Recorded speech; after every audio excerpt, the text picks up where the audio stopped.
Today, I want to talk about 5 reasons I love having a small-ish home. If you are new to my channel, here we talk about classic living and traditional values, and I would love if you would consider subscribing and hitting that notification bell. My name is Abby, and I have been really loving talking about homemaking and motherhood lately. And so today, I really want to talk about the homemaking element of making a small house feel lovely and a place you love to be. Now, I want to preface this by saying that we have a smaller home, not a small home. I know many people live in very small homes. We have a small-ish home for the size of family we want to have, but it's not a small home for a lot of people. But also because our house is one large living space, the whole middle area is one room, which makes it a little less practical as far as having separate kind of areas, but it does make it, I personally really like it. And we only have 3 bedrooms. And since my husband works from home, that really means that he has an office and then we have our master and our nursery. So trying to kind of balance that with now having another baby and then hopefully having a big family means that we have to take into account that we live in a slightly smaller space. But I love our home, and I'm really excited to share with you guys why I love having a smaller house as compared to a huge house. So let's just get into it. The first reason that I love living in a smaller home is that it is just so much cozier. When we first moved into our house, my husband called it a cottage, and that spoke to me. I know we live in Florida, we don't really have cottages in Florida, but the idea of a small home being a cozy space is so attractive to me. And speaking of coziness, I am so excited to share that this portion of today's video is sponsored by June's Journey. June's Journey is a free hidden object mystery game set in the 1920s, and it has the best ambiance. Each chapter takes you through a murder mystery where June Parker is trying to solve her sister's murder, and she meets a ton of interesting and cool characters along the way. At the same time, you can customize and design your own island and mansion. The game is super classic in its design, and it's so relaxing to play. So I can pick up my phone whenever I have a free moment, or if we're at the airport, play a chapter and get a sense of a different time and a different place, as well as learn more about the plot of the story and the mystery. I personally love the art design. I think that it is so beautiful to look at. The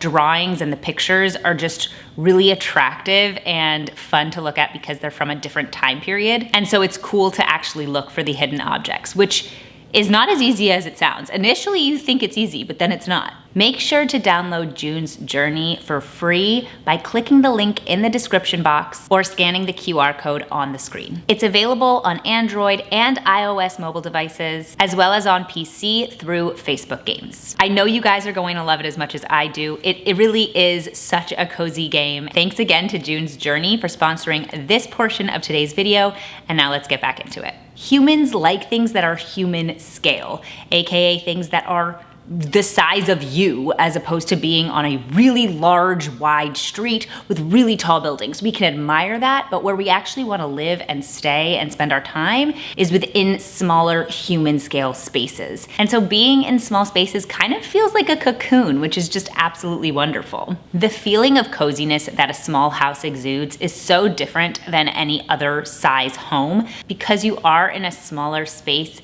everything just feels warm and closed in a positive way. It's not claustrophobic. It's very, it just feels like a big hug. And that's what I love about being in a smaller home. Number 2, and this is of paramount importance, is that there is less area to clean. I cannot tell you how nice it is to know that there is a finite amount of space for me to clean in my home. When I go to other people's houses and stay there, and my son gets to traverse the whole area, and then I have to go back and clean up everywhere he's been, it could take hours. And my small house, I don't have to do that. I know where he is. I can clean things up quickly. I can say, okay, even if I'm going to do like, let's say vacuuming the floors and cleaning the floors, like that is a limited time period where it can get done. Maybe like half an hour or 40 minutes to do the whole house. I love that. It's really nice to not have a huge house to clean, especially if you are the one cleaning it. So I love having a small house for that reason. Number 3 is we utilize every single space in our home. A lot of the time you go to big houses and they have a formal dining room or a formal living room that nobody ever goes in. And I know that I used to go to people's houses like that when I was growing up. And it's such an odd thing. You see a room that is literally never used. And in a small house, that is not the case. When you have a small house, every single corner of that house is loved and used constantly.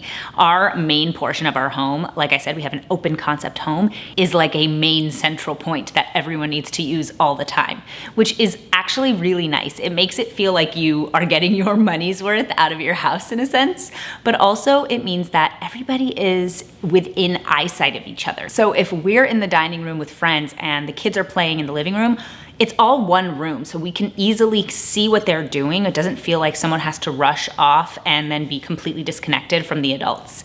We don't have a situation where everyone gets divided up because the house is so big.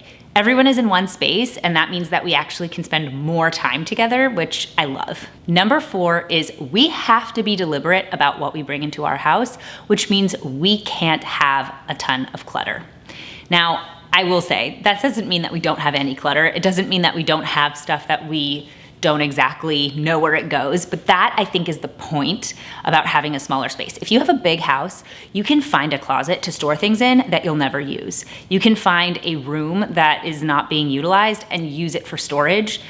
We don't have that luxury, so we cannot own things that don't have a home. And if we do, it drives me a little crazy because I'm like, I don't know where I'm supposed to put this. There's nowhere for me to put it. So having a small home really forces you to only buy what you have space for and what you'll use and what you need. You know, we have an armoire, for example, right in the middle of our living room. I'm looking at it right now. And we use that for my filming equipment. And currently we're trying to decide whether or not to get rid of something we actually do like, but we never use, which is our record player. My husband got me that record player a couple of years ago. I love it, but we don't really have a place for it right now. And so it's really taking up valuable storage space in that armoire. And so that's a question for us is like, do we get rid of it? Do we declutter it? Or do we kind of keep it in there until we want to pull it out for an event and use it? But these are the kinds of questions we have to grapple with when you have a smaller space, which isn't a bad thing because it means that you can't just hold on to broken items or things you never use. You actually have to come to terms with, I can only have what I need and what I have room for, and that's going to make me make better informed decisions. Number 5, and I kind of touched on this earlier, is that I can see my son at every moment and I don't have to worry where he is if I'm in another part of the house. That's a really nice thing about having an open concept but also a smaller home, is that there's not very far my son can go where I don't know where he is. Especially if I close the doors to the bedrooms. He is in the middle part of the house, I'm in the middle part of the house, and I can see him from anywhere. So I don't have to worry that he's gonna wander upstairs. I don't have to worry that he's gonna wander into a room where I am not. We are in the same space constantly, and that is such a comfort. Now, if I leave the door open to his nursery, it's also totally fine because his nursery is completely child-proofed and safe. And the truth is, I can leave the door open to my bedroom and it's pretty safe in there too. So he can like wander in, and there's only 3 bedrooms where this whole middle space is open. So he can really be free to roam, and I'm very confident I know where he is. The only rooms I don't let him go in are the bathroom and my husband's office. So it is a really nice thing in having a smaller home, is that I can keep track of my child and hopefully future children as they are in the house. I don't have to think, okay, maybe they're, 1,000 square feet away. So those are my 5 reasons for why I love having a smaller home. I really enjoy being in our space. I wouldn't want more space at this time in our life. Like, I really love where we live. And I think that there is value to having a small space. I actually got a lot of this inspiration from a book called The Not So Big House. I think that's what it's called. I'll link it down below. And it's kind of dated, the pictures, but the message is great. The funny thing is, though, is that even in this book, she says something like, you know, if you have a smaller house, like 3,000 square feet. And I was like, I'm sorry, 3,000 square feet is not a small house, lady. Like, I don't know what you're talking about. But the idea that people have houses that are simply too big for them and then they don't feel warm and invited and cozy into their own home really stood out to me and has influenced how I approach homemaking in our house. So I want to encourage you, if you live in a smaller home, to embrace that, to love that. And thanks again to June's Journey for sponsoring a portion of today's video. Make sure to download June's Journey for free by clicking the link in the description box or scanning the QR code on the screen. Thank you guys so much for watching. Make sure to subscribe if you haven't already, and I'll see you guys in my next video.